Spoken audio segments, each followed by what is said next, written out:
ألف لام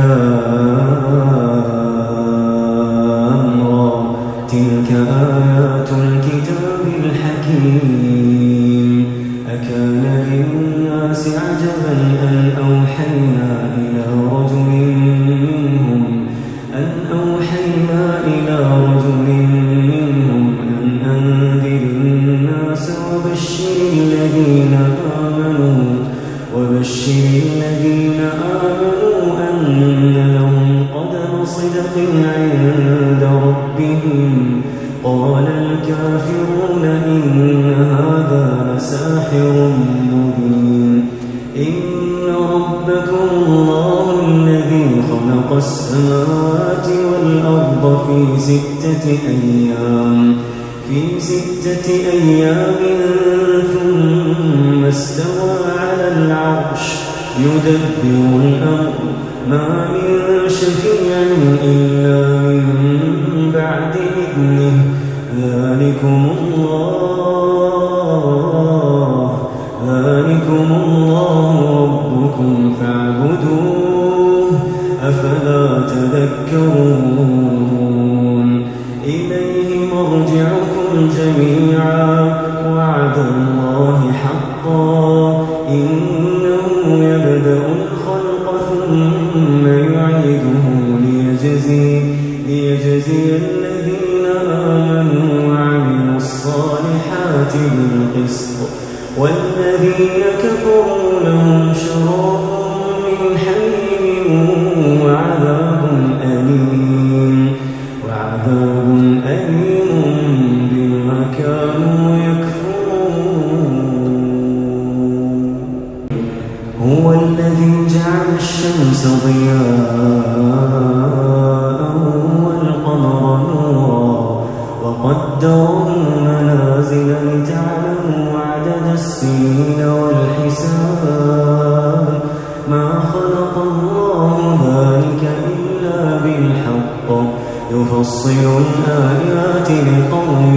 يعلمون إن في اختلاف الليل والنهار وما خلق الله في السماوات والأرض لآيات لقوم يتقون إن الذين لا يرجون لقاءنا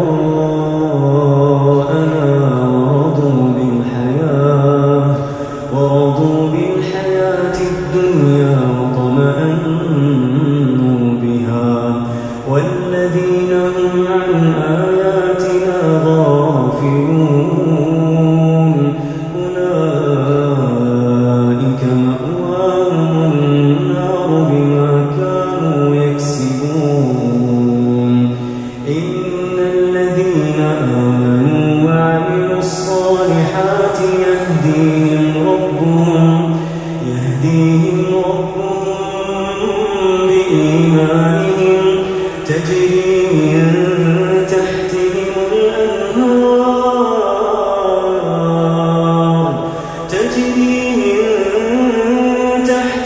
الأنهار في جنات النعيم دعواهم فيها سبحانك اللهم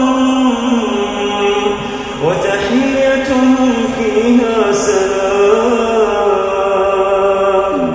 وآخر دعواهم الحمد لله رب العالمين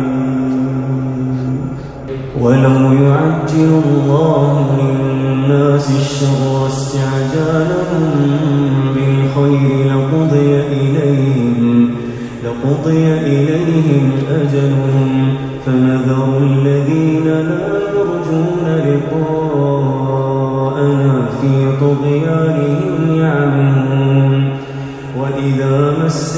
الإنسان الضر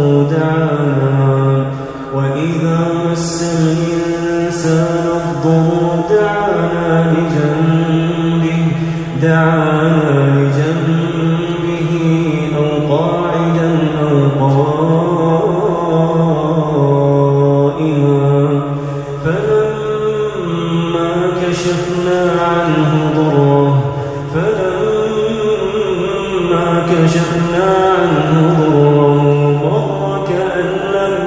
مر كأن لم يدعنا إلى ضر مسه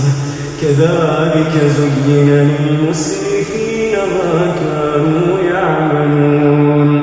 ولقد أهلكنا القرون من قبلكم لما ظلموا وجاءتهم رسلهم بالبينات وما كانوا ليؤمنوا كذلك نجزي القوم المجرمين